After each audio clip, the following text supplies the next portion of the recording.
Hi, and thank you for listening. This is Sherry Andrea, and I appreciate you. I just wanted to do a short video. The title of it is Empathy and the Empath Turning Water into Wine. And I'm sure you know what that is a reference to. The story of Jesus turning water into wine. I wanted to, many people, they're empaths and they feel like they're suffering from having empathy. But I wanted to give you a different perspective on it.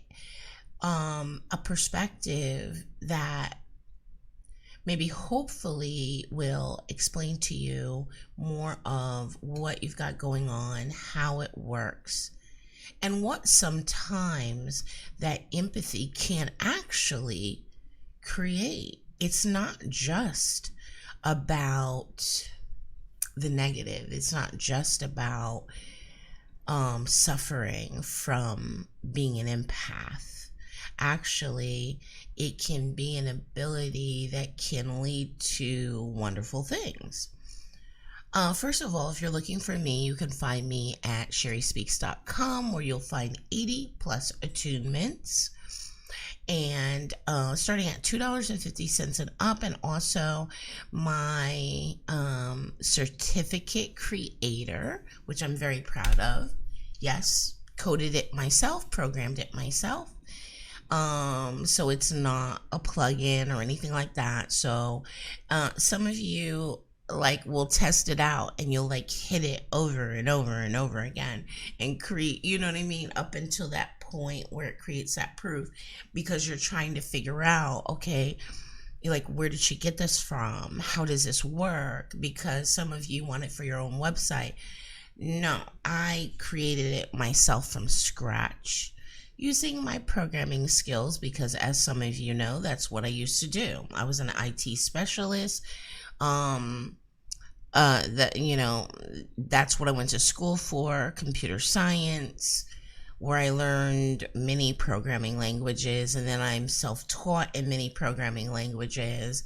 And I used to do consulting work, which was along those same lines, helping to create or adjust software for people.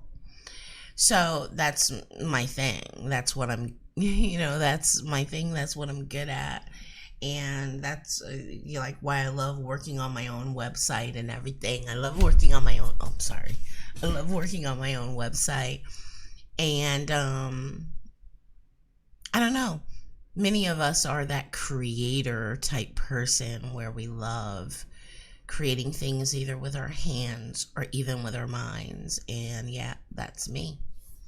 So anyway, that's where you can find me if you're looking for me, sherryspeaks.com.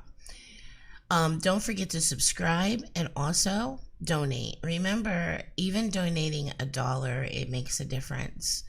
It helps me to pay for hosting. It helps me to pay for the scheduler. And so it does help a lot. Especially during these times. But anyway, let's get back to it. Okay, so that was my little intro before of what we're going to be talking about. And this isn't going to be a long video, because what I want this video to do is to make you ponder, make you think about it, make you question, make you, you know what I mean? Introspection is great. Introspection can lead you to discovering and realizing, and having those aha moments, even realizing that you have had maybe a similar experience, or making you go, you know what, now this answers a question when it comes to something that that happened to me in the past. Okay, so let me think of how best I want to go at this. Okay, let's start here. Let's just start from the story. Okay, we all know the story of Jesus turning water into wine, but most of us know it from a very basic point of view, right? We know it from the point of view of, oh, okay, yeah, there were miracles Jesus was known to do, spontaneous.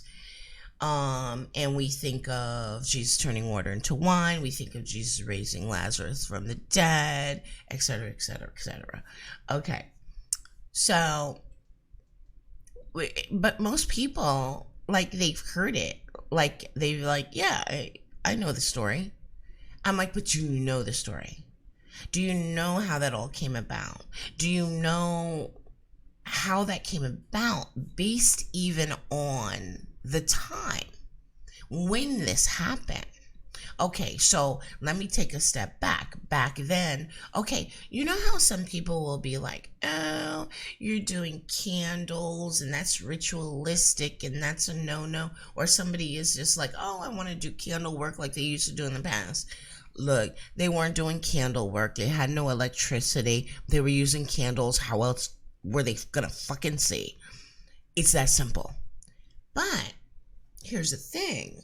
Okay, so back then, there were certain customs. Now, keep in mind, Jesus, his family, they were Hebrews. So these customs, they may not have been customs everyone had, but some of these customs were customs that Hebrews had back then. Okay, so somebody getting married and having, like, let's say a reception, as we know it today, that happens like after the couple gets married. Back then, you serve the best wine first. Now, keeping in mind that back then it was very common to drink wine, just like even today, drinking wine is very common in countries like Spain, to where if you have a friend that was born and raised or grew up in Spain, they'll tell you that they remember that it was very common for them, even as a young child, to be allowed to drink wine with dinner.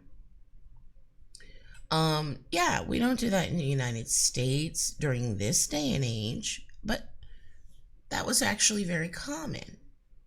Okay, now think about it. They didn't have the technology we have now when it comes to even filtration of water, although I'm sure they had some systems that work even better than ours, although not as fast as ours.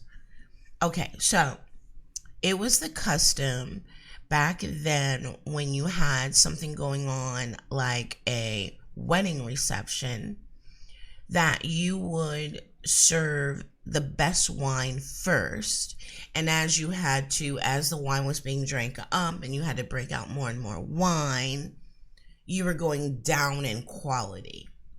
So by the last time you had to break out some wine before this event was over, it was a lesser quality by the end. Okay, so what happened was this. Now, during the time of this wedding ceremony, Jesus had already performed, I can't remember how many it was, one or two miracles. So word had already started to get around about him. And then him and his family was invited to this wedding. Word got around that he was going to be there, which is what caused so many people to come to this ceremony and this wedding reception. So the amount of people that they had showing up was not intentional. It's that some of the things that he had done, people had heard about, natural curiosity, and that's what led to so many people showing up to this wedding reception. Therefore, they ended up running out of not just the best wine, but all wine before this event was over.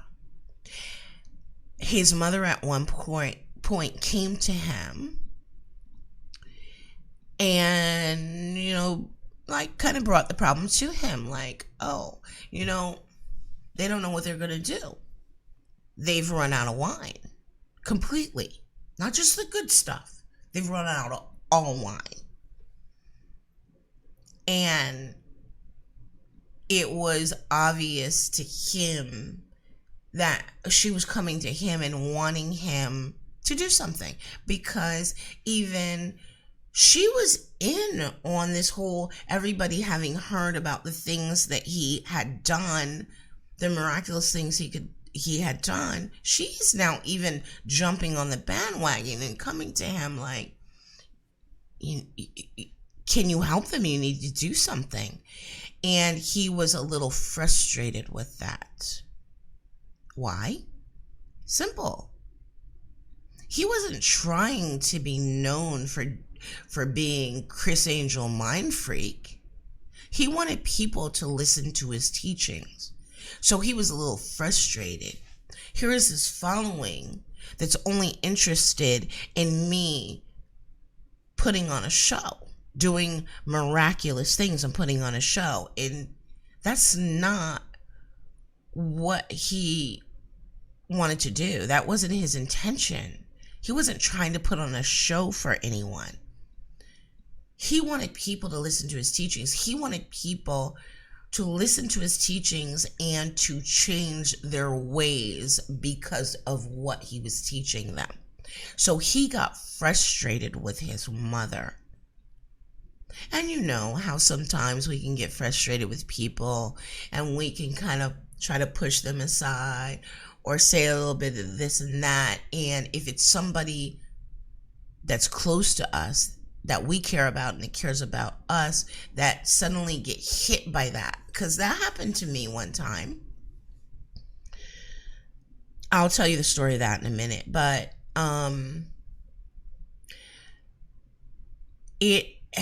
how he tried to put her off and how he reacted affected her. She started to get teary-eyed, which affected him. Okay, now I want you to think about it. All of you. And you can respond in the chat and you tell me if you, even not meaning to, say something to your mother or your father and it makes them start to cry. You tell me how bad you will feel. How bad will you feel from that? How horrible will you feel? Now, keeping in mind, this is a discussion on empathy and being empathetic. How bad will you feel? Okay, just respond in the chat. How would that make you feel? I mean, if you're like me, that would be like, oh my gosh, I made my mother cry. My life would be over. That's how it makes you feel, right? It really affects you, really impacts you. And it really impacted Jesus as well. He was really impacted by his effect on his mother and her reaction and her almost starting to cry. Because it's like any of us, we would think in our minds, oh, I did that to her. Or I did that to my father. So you can understand that. So he was overcome by a great amount of empathy, and he was an empath. He was an empath that was then suddenly overcome by a great amount of empathy. This isn't an energetic thing. It's energetic. Whenever it's energetic, that energy that's running through you can sometimes cause things to happen. Think about it. Energy running through you when you're doing energy healing. Is it energy running through you and then to the other person? Isn't it also affected by thoughts at the time you're doing that energy transmission? Even when we attune someone, isn't it also affected by our thoughts, our frequency, our vibratory level, and what we're thinking about at the time? Of course. So then he tells his mother, he calms her down and tells her, just go and tell them to begin pouring water into the pitchers that I guess would have contained wine. Begin pouring, just tell them to pour water into them. And they did. And when they poured those into the glasses, manifestation. Wait, because now we're talking about empathy and being an empath affecting manifestation poured out as wine. Now, when I had said before that this would be a short video, because really what I want this video to do is not so much about teaching, it's about, I want you to ponder it. I want you to ponder it and let your higher self bring you to the truth all on your own. I want you to ponder it.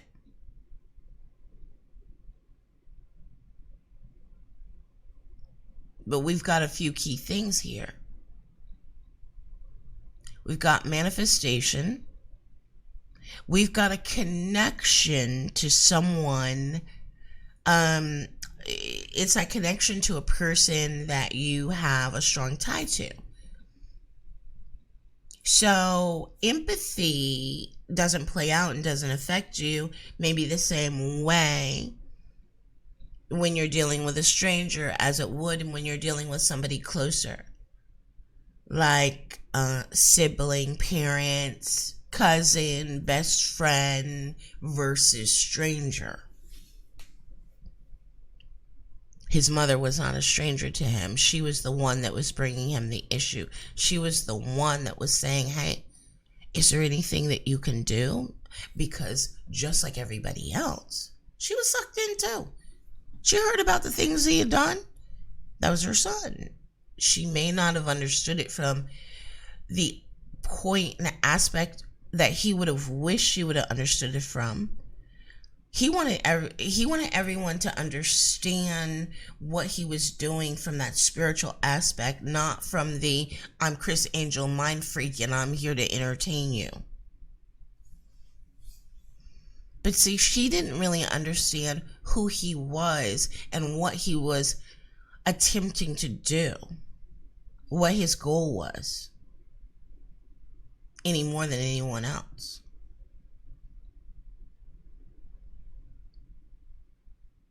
And he got a little frustrated, which caused him to kind of try to like push her off, like when she was like, well, is there anything you can do? He a little bit took his frustration out on her, which caused her to begin to get teary-eyed and cry, which greatly affected him empathically. He's got that connection to her. That's his mother. So of course, see your mother cry, that's going to affect you empathically. But also keep in mind, for those of you who are getting attunements and doing energy work, you should be able to get this. We're also talking about energy here, an energy flow, because this also affected what he ended up manifesting. Now, keeping in mind at this time he was enlightened. Now, this what would have been post when he got baptized by John the Baptist. That was when he came out of the desert from meditating. He was fully enlightened by that time. So please don't think that I'm saying that any of you who can do energy work and are empathic can easily like that turn water into wine. I'm not saying that. Maybe if you are fully enlightened, maybe you can. I've heard of Buddhist masters where they're they can make their gas tanks refill with petrol, and they can do things like that. They can do things like Jesus, but it's because they are also enlightened. They have the same thing in common. They are also enlightened. They are also at this higher spiritual level. And then when empathy and emotions get involved and are working in there, it can create powerful things can happen. Some of you who have been watching a lot of my videos may have remembered the time that I told you when me and my son were arguing, and we're in the midst of a heated argument, and something, one of those flag things on a little pole and it hangs from the string on the door, it started to wildly swing back and forth, and we both stopped and looked at each other. I said, maybe we need to stop now, because that energy we were putting out while we were arguing with each other started causing things to move. That is the reason why, whether you are an empath and you're working on metaphysics, or whether you're an empath and you're working on Reiki, attunements, learning to do energy healing, this is something that you need to ponder. The whole turning water into wine, it is a very basic lesson, but it's one that I think that you had to ponder for a while because it has many aspects to it. It's not just about empathy. It's also about manifestation. It's about the power of energy running through a person that's at a more advanced level. So as you're working on yourself and you're doing your spiritual work and your metaphysical work and your everything, and as you're advancing, some of what you can expect to be able to accomplish. Now, it's not going to happen on its own. You're not going to be sitting there like, why is nothing happening? Are you making an effort to try to make anything happen? Are you practicing making anything happen? It's not just going to happen on its own. However, in the case of turning water into wine, the reason why what happened was effortless is because of the power of what empathy and that emotion flowing through you can do. Strong emotions, right? Whether they're positive or negative, and we all know negative emotions are sometimes even stronger than positive emotions. They can be more powerful, although that's not the way you want to be able to accomplish things, because if you're accomplishing them by negativity, that's not good, because that negativity has to flow through you in the process. So that's the reason why it's not good to use any negative energy or negative thought to create something powerful to happen. So anyway, that's what I wanted to share with you for you to think about and for you to ponder, especially for those of you who are either empaths or highly sensitive. Feel free to share any of your stories, any of your experiences. Those of you who are Christians, kind of be nice. That's all I can say is be nice, because y'all get all into it, and that's all I can say is like, try to be nice for a change. Anyway, thank you for listening. I hope you enjoy your day or your evening wherever you're at.